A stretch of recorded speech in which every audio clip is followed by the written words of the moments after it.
So now we are going to talk about a group of people that you may have been wondering about. You'll notice we didn't really mention women in the war, although I did tell you to pay attention in the video yesterday to where a woman came into it. First of all, we need to consider why there weren't many women in the Revolutionary War. Well, a big part of it is most of the women stayed at home. At that time, remember, there were not a lot of items that made it easy to do day-to-day work. No washing machines. You had to get your water in a bucket and haul it to your house by carrying it.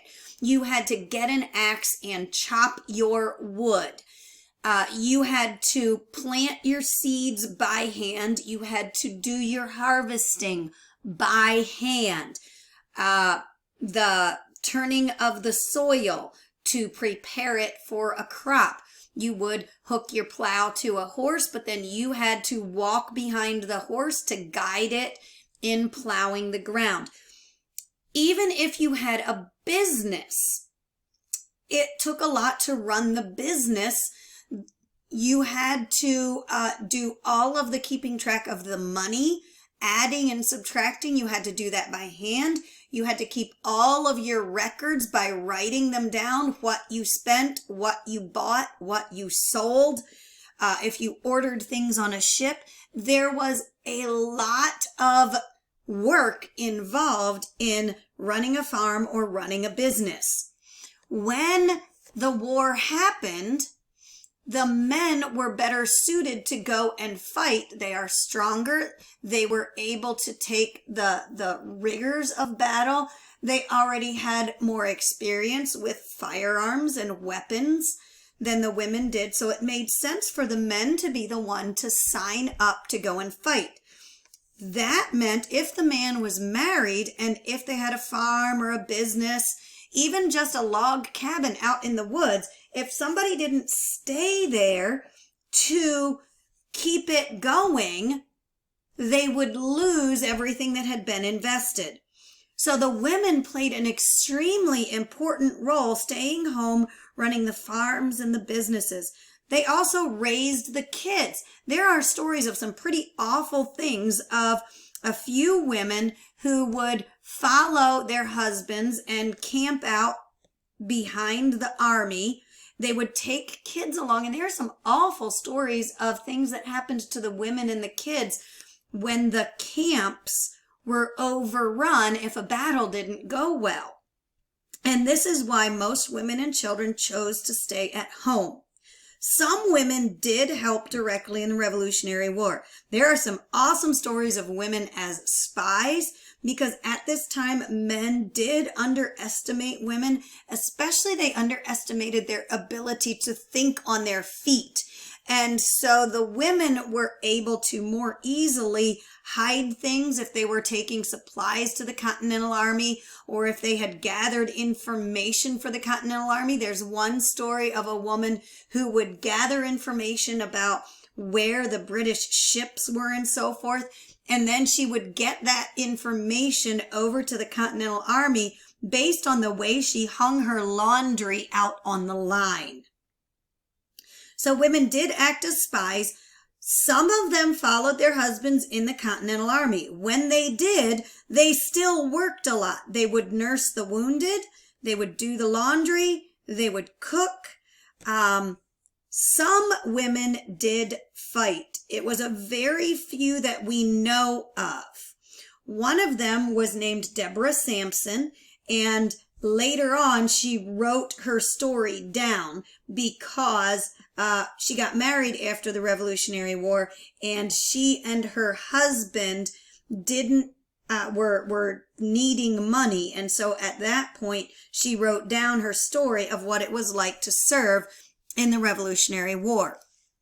And so this is what her picture was at the front of her book. So Deborah Sampson dressed as a man. She fought in several important battles over several years. She was finally found out when she got a fever and she was taken to the doctor. And at that point, they figured out, oh, wait, this isn't a man, this is a woman. How would that be possible? Well, back then, modesty was very, very important. Even men would not take off their clothes and take a bath in front of other men. And so it was fairly easy not to be detected if you chose. This is why it is possible that there were more women in the Revolutionary War fighting in the Continental Army. We just don't know about them. The one that you saw in the video, her name was Mary Ludwig Hayes.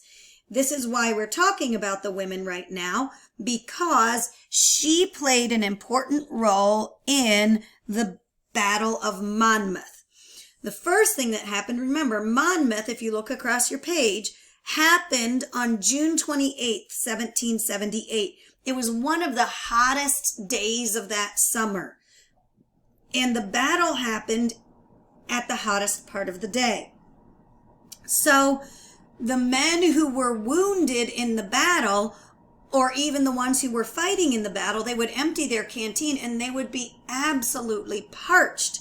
And so when they wanted some water, Mary Ludwig Hayes, her nickname was Molly, and she figured out that it would be a huge help if she carried water. There was a stream at one part of the battlefield, so she would go down, dip a pitcher of water into the stream, and then she would take it to the men on the battlefield.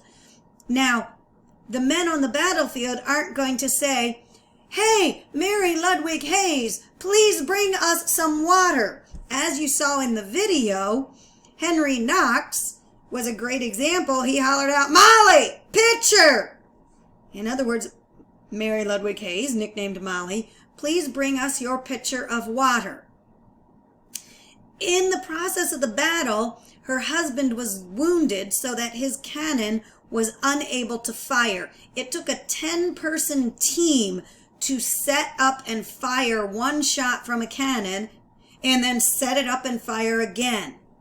So she happened to be right there, Molly Pitcher, Mary Ludwig Hayes did, when her husband was wounded. She filled in and did his job.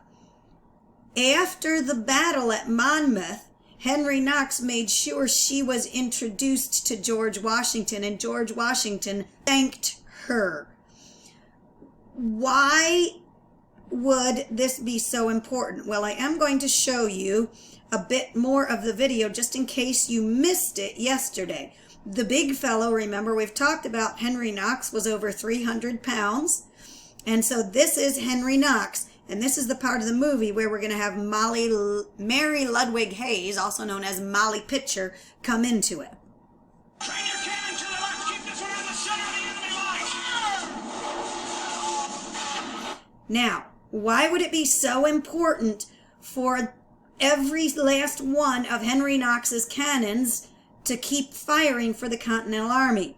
Well, you can see how beautifully straight this line of British soldiers is. If you can disrupt their advance, cannon fire is the best way to do that. And then by the time they get to your army, which the Continental Army is at the top of the hill, it will be much easier to fight them off.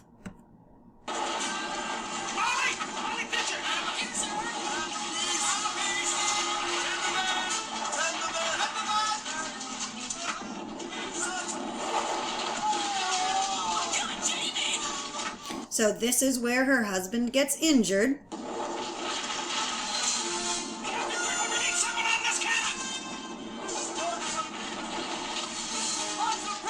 I'll do it.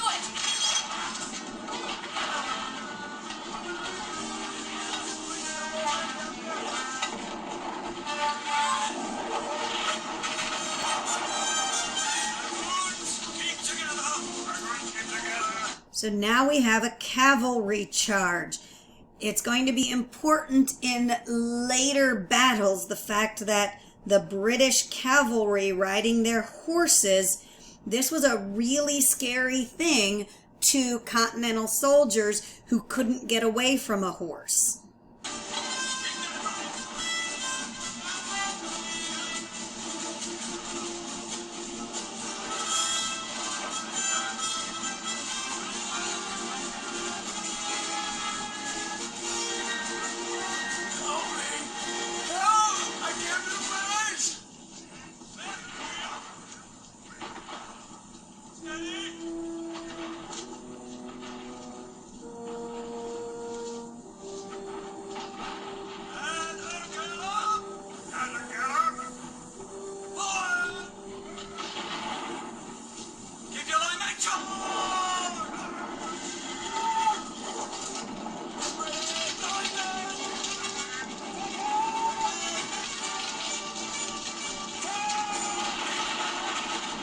And so at that point, the cannons aren't as useful because the cavalry is able to move faster than the cannon fire. Now, what we need to do is, in your booklet, be sure that you have all of this information written over onto your notes. And then, in your booklet on page 33, right across from the Battle of Monmouth, you're going to trim down the picture of Molly Pitcher. I would like you to put her name right here by the place where there's ammunition and so forth, this box and this cannonball. Put the name Molly Pitcher. And that way you're able to look better and connect. Oh, wait, Molly Pitcher was at the Battle of Monmouth. Then, layered underneath it, make sure you have Women in War. Make sure you layer it so that you can see as much as possible of these notes, because your assignment then today is going to be to write as if you are a woman in the Revolutionary War, or write as if you are a man who is appreciating what the women did in the Revolutionary War. So whichever one you choose, make it really clear. Are you writing home to your wife who stayed to run the farm? And if so, make sure you let her know how much you appreciate what she is doing, how hard the work is. Maybe you suggest that she become a spy. Maybe you are writing as if you are a Continental soldier and one of the women who is following the army has helped to nurse you and is doing your cooking. Maybe you are writing as if you are one of the men who Molly Pitcher gave some water to. So that's how you could do it as a man. Or you could absolutely write it as if you are Molly Pitcher. Tell what it was like to be in the Battle of Monmouth. You could write as if you were Deborah Sampson and describe what it would be like to be dressed up as a man and fighting in the Revolutionary War. You could write as if you are a woman staying home, how hard it is to run the farm, how much you can't wait until your husband comes home, and how much you hope the British stay away from where you are living. So, 1 or 2 paragraphs are perfectly fine. Please start on page 33. I'll raise it up a little bit. Start your writing on page 33. If you need to, go over onto page 32. But send me a photograph of this writing when you are done with it. You don't have to send me this writing until Thursday. So tomorrow. If tomorrow doesn't have to be Thursday, okay, fine. The next school day. I have this planned for you to be watching this on a Wednesday, so the writing is due the next day. So you're writing under here, write about women in the Revolutionary War. A couple of paragraphs. Don't forget to color your picture and write down that this is Molly Pitcher. There will be some notes to get tomorrow, and I'll tell you some stories tomorrow, but your main job today and tomorrow on your own is to get some writing about women in the Revolutionary War.